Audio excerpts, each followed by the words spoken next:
Hey guys, this is Kacy over at Street School Network. I'm here with Christina from the Hope Academy of the Denver Street School. And since all of our schools are so busy getting back to school in the month of August, I figured that we would do a webinar recording for our roundtable this month instead of trying to get everybody online at the same time. So Christina's going to start us off. I'll let her kind of introduce herself. Yeah, so I've been with the Denver Street School for 15 years. I was originally an English teacher, and now I am principal at Hope Academy. So I'll go ahead and get us started. This is an issue that Kacy and I are both very passionate about. So I hope this is something that ends up being productive and useful for everybody. So I want to just talk about the purpose of this training. So our purpose is to provide a safe space to discuss issues of race, to clear up misconceptions and identify blind spots, to provide a biblical framework and response to issues of race, and then finally to provide personal and school-wide action steps. Before anything, I just want to have a little disclaimer here. This presentation represents my own thoughts, experiences, and my personal approach to these issues. It's not meant to represent any one group, any organization. This is my approach. Of course, you know, Kacy and I have our own viewpoints coming into this. We're both multiracial women. You know, we have things that have affected our views on this. And so we are going to bring some personal experiences into this as well, just to kind of provide context for this. Before we start, I just want everyone to reflect on what your heart posture is going into this issue. This is a very delicate subject. This is one that there are so many different viewpoints on all of these issues. And so I'm sure there are things in the presentation that people might disagree with, might have different viewpoints, and that's okay. Again, the idea behind this is to just start talking about these issues and to create some awareness. So before anything, I want to start with our framework for this is the Great Commandment from Mark 12:28-31. So I'm going to go ahead and read this. And one of the scribes came up and heard them disputing with one another, and seeing that he answered them well, asked him, which commandment is the most important of all? Jesus answered, the most important is, hear, O Israel, the Lord our God, the Lord is one. And you shall love the Lord your God with all your heart and with all your soul and with all your mind and with all your strength. The second is this, you shall love your neighbor as yourself. There is no other commandment greater than these. So loving our neighbor means honoring others as made in the image of God. So this is why racism matters and should especially matter to Christians, is that racism is essentially the act of dishonoring others and denying their identity as image bearers. I have a great quote on here from a book that I highly recommend. It's called The Third Option. And the quote says, when we allow racism into our hearts and society, we minimize the priceless value of God's image in others, which limits our ability to honor, love, and serve them in the way God calls us to. So again, just to provide a framework for why these issues matter, why they're so important. And our goal always, if we're trying to love our neighbor well, is to honor them as made in the image of God, and to counter racism's effects in dishonoring people. I'm gonna skip that one. So I just wanted to talk a little bit about power and race. So unfortunately in history, race has often been used as a means to maintain or to gain power. I do want to just say that this all goes back to just our sin nature, and which is why we need the gospel, is that people are using race among many other things to gain power over each other, to keep that power. And so that can be something that is really harmful. So for part one, I just want to talk about this question, are you racist? So we're going to try to avoid oversimplifications and identify blind spots. So when culture asks, are you a racist? There are only two answers you can give, yes or no. Culture leads us to dead-end conversations that get us nowhere fast. So again, that question, are you racist? I feel like that is used to shut down conversations. It's oversimplified. It's completely based on this first, or this middle column here of racism, which is personally mediated. That's what people generally think of when they think of racism. And so when people are asked that question, are you racist? The answer is usually, well, of course not. You know, I don't hate people of color.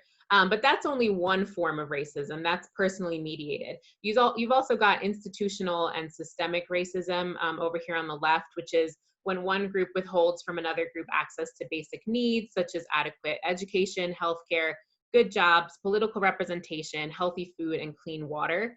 And then you've also got on the opposite side, internalized racism, which is when a person adopts the negative views and labels that others have given them. So again, we're trying to move past the simplified definition of racism as just hatred for another group and really try to understand racist systems and how they've affected people. There's something called implicit bias, which is attitudes or stereotypes that affect our understanding, actions, and decisions in an unconscious manner.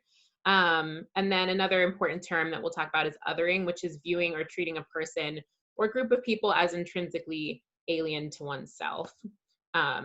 So we'll use those terms kind of throughout. I have this on here. It's an in and group, out group self-evaluation, and it's kind of just for you to think about your in and out group, which doesn't necessarily have to be racially based, but a lot of times is. And so just asking yourself, are you more comfortable with people like you? Are you more patient with those like you? Do you express more grace when mistakes are made by people who are in your in group? Positive assumptions. Do you make more positive assumptions about people in your in group? So it's just a good way to kind of look at yourself and kind of see how you're interacting with other people. I did also get this from the book, The Third Option. So the main part of what I want to talk about today is blind spots. So blind spots are things that we are maybe not seeing about ourselves, about society. And so the first blind spot is, I don't see color. I've heard this one from a lot of people. And I know people's heart in this. I know that the idea behind it is I don't judge people based on their color. I don't, discriminate against people based on their color. And so I know when people say that, that's usually what they mean. But there's a little bit of a problem with this statement. It is a little bit of a blind spot because, first of all, we're all influenced by our societal and historical context. Also, not seeing color fails to celebrate people in the entirety of who they are, and it actually erases parts of their identity that you might not be comfortable with. And then not seeing color is not an option for people of color. So let's get into what this means, break this down a little bit. So the first one, we're all influenced by our societal and historical context. So nothing exists in a vacuum. Everything is affected or influenced by history. Of course, we all have personal agency, but history does have influence and an effect on all of us. And so I wanted to give a little bit of historical context with a few racial issues. So there was something called the one-drop rule, and this was back around the time of slavery and shortly after. So the idea was if you had one drop of African-American or basically any non-white race in you, you were considered to be that other race. You were not considered to be white. And I think that that also gives some context for the way people view race nowadays. I think that that kind of continues. So Plessy versus Ferguson, for example, this was back in 1896. There was a man who was, I believe, 1/8 Black, and he was not allowed on the whites only train car. And so that started a whole court case. And basically this is where the idea of separate but equal kind of started. There was also something called the brown paper bag test. And this kind of gives you the idea of colorism, which is basically discrimination within a racial group based on color.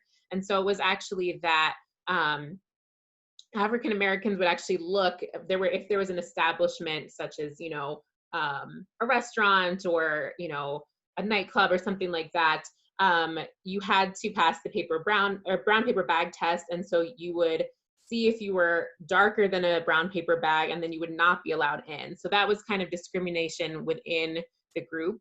Now it's funny, there's actually the opposite issue in Latin America, which was, it's kind of the opposite of the one drop rule, where if you had some European blood, you were actually considered more European. And the reason for this was there was so much racial mixture that if you had any European, you were kind of considered European, because that was the way that you were going to get ahead. That was the way that you were going to progress. And so there was this idea of what's called mejorando la raza, which is basically erasing your indigenous and African blood and trying to marry somebody who's lighter so that you can, quote unquote, make the race better. I did want to also throw in here just a quick clarification of the difference between race and ethnicity. Latino is not a race, it is an ethnicity. Ethnicities are usually at least within Latin America, they're a mixture of races. So in Latin America, you've got people who have Spanish from Spain blood mixed with indigenous blood, and then also with African blood, especially in certain areas. And so, yeah, Latino is not a race, it's an ethnicity. So all of this to say that, unfortunately, there's a history of guilt and shame associated with race. You can see that in all of these examples of, you know, whiteness is kind of the goal and the highest level that you can get to. And then again, of course, that will cause that guilt and that shame because of, you know, your racial background. Now, I don't want to say that, like, you know, people of color are walking around with a ton of guilt and shame. What I'm trying to say is that that is a historical thing that affects people. I think there's been a really great movement of like celebrating people of color and, like, you know, Black excellence, and just like moving towards really celebrating people for who they are. But I think that that's kind of course, trying to counter some of these really negative historical influences. So the other problem with the blind spot is not seeing color fails to celebrate people in the entirety of who they are. So there's something called code switching, which is basically you're going to adjust the way that you speak depending on your context. So you might present yourself as more acceptable to the majority group. And so again, there's this idea of presenting oneself as safe for the comfort of other people. There's also a pressure, especially with professionals, people of color who are professionals, it's the pressure to disprove stereotypes, to really not live into those stereotypes and to show people that they're not true, which again causes some pressure. There's also the problem with lack of representation. So it's important, representation does matter, because if you don't have somebody who looks like you to look up to, it really can start to make you question whether or not that's something that you can aspire to. I remember when I was younger, there's a reporter, and whether or not you like her, agree with her is fine, but her name is Soledad O'Brien. And when I learned about her, I was like, oh my goodness, that's me. Because not that I wanted to be a reporter, but it was cool because she had a Latin first name and an Irish last name. Her mom's Afro-Cuban and her dad is Irish. And I was like, oh my goodness, that's me. So it was a powerful thing to see that, because that was the first time that I'd really encountered someone that I was like, oh, here's somebody in a professional position who is similar to me in their background. So I do think it's important. And then finally, not seeing color is not an option for people of color. There's something called double consciousness. This is an idea from W.E.B. Du Bois. And the idea is that as a person of color, you're constantly thinking about your identity as a person of color and also your identity as an American, and that both of those things are happening at the same time. There's also something called microaggressions, which is a word that gets thrown around a lot. But basically what it is, it's a brief and commonplace daily verbal, behavioral, or environmental indignity. So here's an example of one: expressing surprise at encountering excellence. I've gotten that a lot. I know Kacy has as well, where people say things like, you know, you're very articulate, but it's kind of said with like surprise, as if I should not be. I've been told I speak really good English.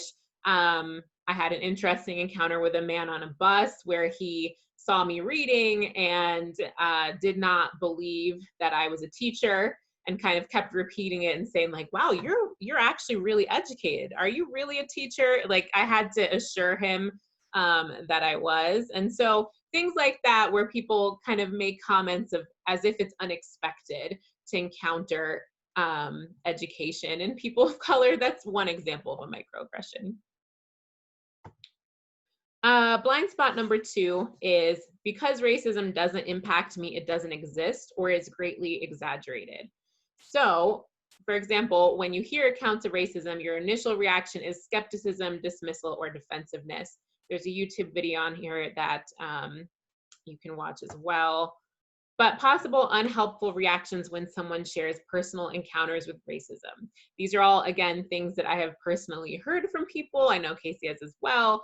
So the first one is, was it really racism? How do you know? Now, it is not always racism. Not everything that happens is racism. But I think the idea is that people of color, whether it's actually racism or not, have to stop and ask if it is racism. And there's that constant just stress of not knowing, you know, what is really happening here? Is this racism? Is it something else? So even if it's not, it's still stressful. And I think when you share an encounter and you're willing to be vulnerable and say, here's something that happened to me, once you hear that response of, was it really? That really just kind of makes, at least me personally, want to shut down and not continue having this discussion. And it makes me want to never share anything about race and be vulnerable in that sense ever again. So please, if somebody brings this up to you, don't ask that question, because if your goal is to make the other person feel heard and listened to, that's going to do the opposite. Also, I've been through hard things too. My life has been just as hard as yours or worse. There's the whole idea of, well, I didn't grow up rich, like I didn't have privilege. But again, I think that takes away from the person who's speaking and centers it back on you. I know that one huge thing with everything that's been happening in the world, but one thing that I've heard a lot of people of color say is like, I don't feel listened to. Nobody's listening. And so I think that listening well and not saying some of these things that center the conversation back on you and your experience, that's how you can love people well, is to listen and to not pull it back to you, to not try to argue with them or be defensive, but to just hear people out. Another one that I get is, why do we have to keep talking about race? Didn't slavery end hundreds of years ago? That's one that, yes, slavery is over, but at the same time, history has impacted how things are now. So just understanding there's historical context for these issues. And yes, we do have to keep talking about it, because that's how things are going to get better. We cannot keep sweeping things under the rug and pretending that they're not happening, because that doesn't help.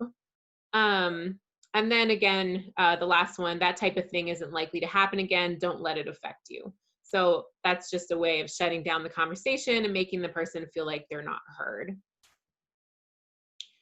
Blind spot number 3 is only consuming media that justifies my biases.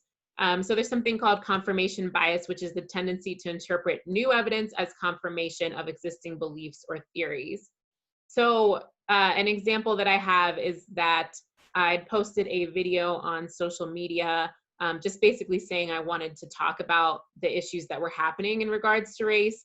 And I had people interpret that very, very differently. I had people interpret that as if I were, you know, aligning myself with communism.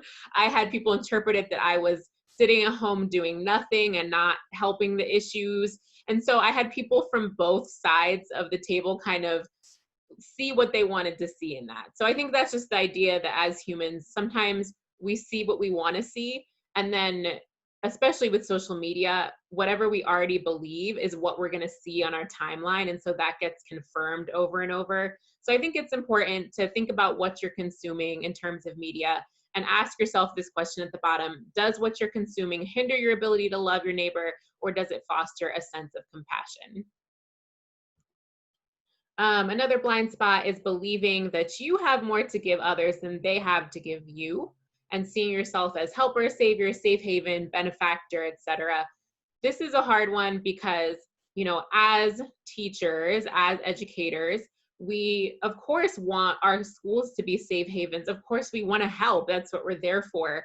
But I think the idea is that you want to focus on you're helping the kids, and God is their savior, like Jesus is the savior, not us.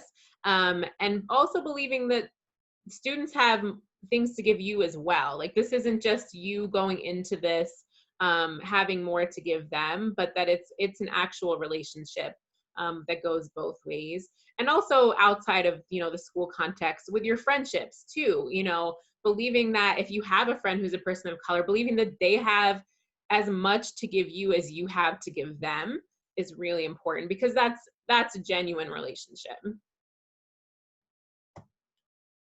Blind spot number 5 is speaking in ways that dishonor people, even if that's not your intent. So one thing I want to touch on is the N-word, and the fact that for me, that's just an unacceptable thing to hear anyone say ever. I know people have differing opinions on this, but even hearing it repeated by people, like repeating what someone else said, it's really a hard thing for me to hear, because it kind of just makes me think of, well, why are they comfortable saying this? How should I respond to this? It's just very uncomfortable. So if your goal is to honor people and to not make people uncomfortable, please just don't say it. I know that I've had it said around me, and I have not in the past necessarily spoken up about it, because it wasn't used, it was used in a sense of like, I'm repeating what someone else said. But even in that context, it still was hard to hear. So just know that that might be hard for people. So please don't say it. There's no reason to. Blind spot number 6 is believing people of color are a monolith. So this is another really important one. People of color in this country are often viewed as one group, while white Americans are mostly viewed as individuals. So that can actually cause, interestingly enough, on the negative side, embarrassment and shame over another person's behavior, so that you're actually feeling like, oh my gosh, this person who's in my group, like they just did something stupid. Now that's going to have repercussions for me, and that's going to make me look bad. And it actually becomes almost kind of embarrassing. It also, I think will help explain why people feel connected to other people if somebody else is wronged. So for example, with some of the shootings that have happened by the police and whatnot, if people are viewing themselves kind of like we're a group, then somebody else's pain can actually affect you as well. There's also this expectation that, you can speak for everyone, that you're going to be able to speak for your entire racial group, or even sometimes all people of color, period, not even your own specific racial group. There's also the expectation that you all have the same opinion, which I think is very dishonoring too, because people of color are people. And again, I think that's degrading, the idea of the image of God of like, yeah, you're human, but you're all kind of the same, which kind of makes you not quite human. And so I think that's really harmful. Also, there's the idea of, well, you're not Black enough, you're not Latin enough, you're not living up to this stereotype, because you're all kind of one group. And so if you don't fit that well, then you're not living up to your racial identity, which again, I think is harmful.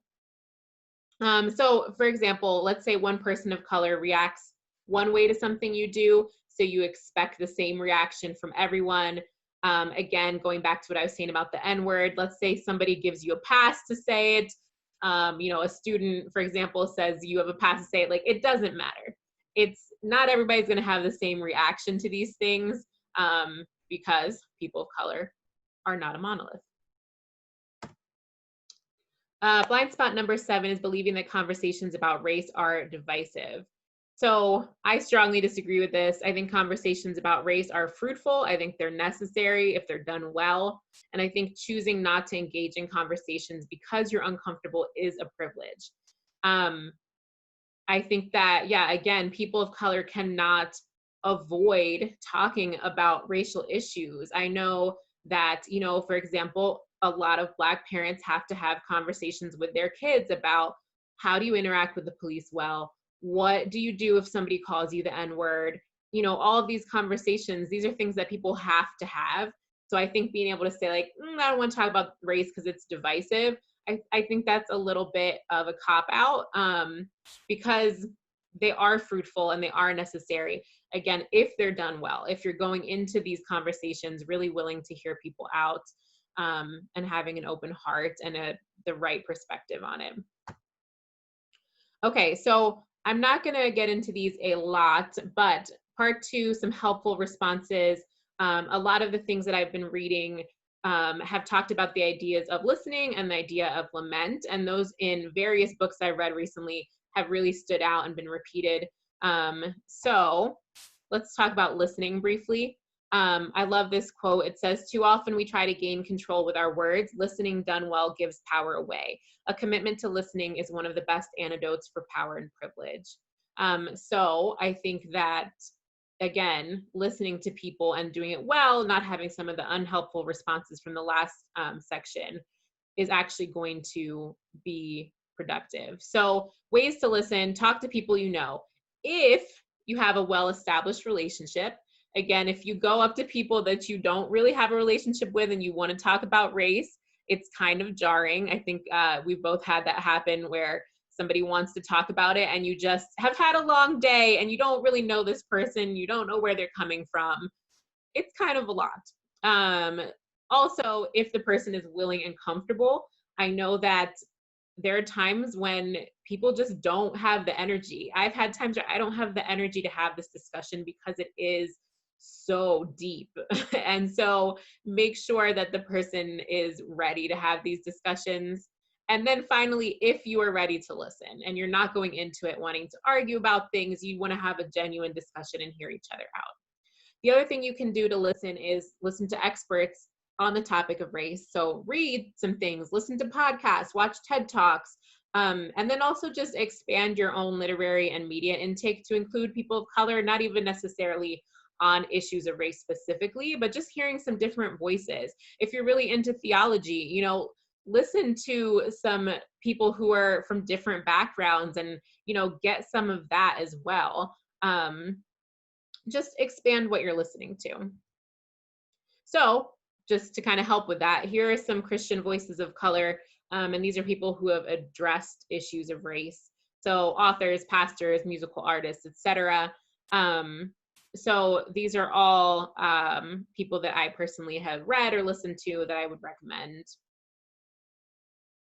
Oh, and a cool one is, I actually didn't know this, but Kacy pointed this out, Paloma and Anthony Cotton. Paloma actually was a graduate of Denver Street School's West Campus, so that's really cool to be able to put her up on this list. Lament. So what is the purpose of lament? It allows us to connect with and grieve the reality of our sin and suffering. It draws us to repentant connection with God in that suffering. Lament also serves as an effort to change God's mind, to ask him to turn things around in our favor. So this is from Latasha Morrison. She's done a lot of great work. She started Be the Bridge. So it's a book, but it's also an organization that has meetings around the country. It's national. So I would definitely recommend her stuff. There's also an article on here. Some laments that I found, another author that I recommend is Eric Mason. He has a book called Woke Church. And so he deals with some of these laments in there. So I'll just quickly touch on some of these. One that he talks about is tokenism. Tokenism is the idea that you're going to have diversity for the sake of diversity, but you're just kind of, trying to check off boxes and have a person of every color without actually, diving into whether or not the person's qualified. Are they the right fit? And he talks about how that can actually be harmful if you are just kind of seeing people as a way to look good, to look like you have diversity without actually knowing the person. Another thing he talks about is racial insensitivity in the academy. So the idea of kind of whitewashing and the ways that we've whitewashed faith and history. He also talks about justice not being seen as a primary doctrine and how like justice is biblical. And so kind of making sure that that's included in our discussions as well. And then one that really hit home for me when I read it was he laments that the church did not create and lead the Black Lives Matter movement. And again, the idea being whatever you think of the organization, he's talking not about that, he's talking about just the movement itself. And he's saying that the church should have been the one to say Black Lives Matter. Like it should have been the church leading the charge. So he's some interesting perspectives on that. I really recommend that book.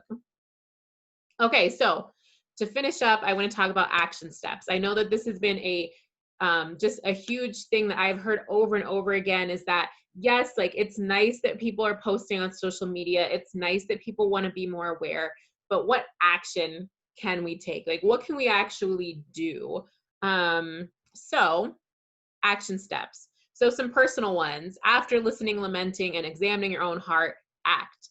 So the first thing I would say is do your research and find ways to act. This is obviously a very short list that I have here. So there's so much available online. Do your research, find different ways to act. I just included a couple of things that stood out to me.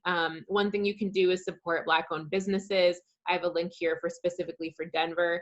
I think that's important. You can speak up for people who need a voice. I think having people speak up for people of color and actually be allies in that way is really important. You can build authentic relationships with people who are not like you. I have authentic in all caps because again, you don't want to revert back to tokenism of like, well, I need to have a Black friend, so let me go make one. You don't want to do that. You want it to be authentic and real. But again, like if you have somebody that you know, try to build that relationship with them, hear their perspective, talk to them about these issues. Another thing you can do is join an organization like Be the Bridge or some other racial reconciliation group. And then finally, think about what you can do right now where God has placed you, and then talk to others about your ideas so that you're not trying to do this by yourself. But I think we're all placed in, where we are for a reason. And I think that God can use us wherever we are. So let's talk about now specifically school action steps. So before I get into that, one thing I want to say is that what I think DSS does well is human dignity and authentic relationship. And I'm sure this also applies to all of the street schools. This is huge. I think that human dignity is one of the best things that we can give to students of color because again, as we've seen through this whole presentation, that dignity has historically been robbed. And so being able to have that be something that we offer to our students in the way that we treat them and the way that we respect them is a big deal. I've had students in the past say, before they came to the school, they just felt stupid and that this was the first place that they felt known, that they didn't feel bad about maybe struggling academically. And so, yeah, the human dignity and authentic relationship piece is so important. If you want to talk more or hear more about restoring dignity, again, Eric Mason has done a lot of work on this. He's got a couple books. He's also, I believe this is through his church, but Jude 3 Project deals with this issue as well. So you can look into that. All right, so action steps for schools. So I think having a culture of open, gracious, truthful dialogue and addressing these issues when they come up is very important. And then finally, continuing to find ways to restore dignity. So I think what that looks like is celebrating all parts of our students, including their cultures. I think that means representation, so representing a variety of races in curriculum, and also real life people, role models that they can look up to. I think, yes, in curriculum, it's absolutely important, but I think also having mentors, having people come in, different professionals of various races to come in and show students that it is possible. I think also countering disparities, so financial literacy, job connections, anything that you can do to really deal with making things more equitable for students. So those are some action steps. And I do have a letter on here. I'm not going to read this. If people have questions, I'm assuming we'll put our contact information up on this at some point, and so I'm happy to speak with people more. I've tried to condense this presentation down as much as possible, but yeah, I'm happy to talk more about it as well. All right, Kacy, I'll pass it to you. Awesome. Thanks, Christina.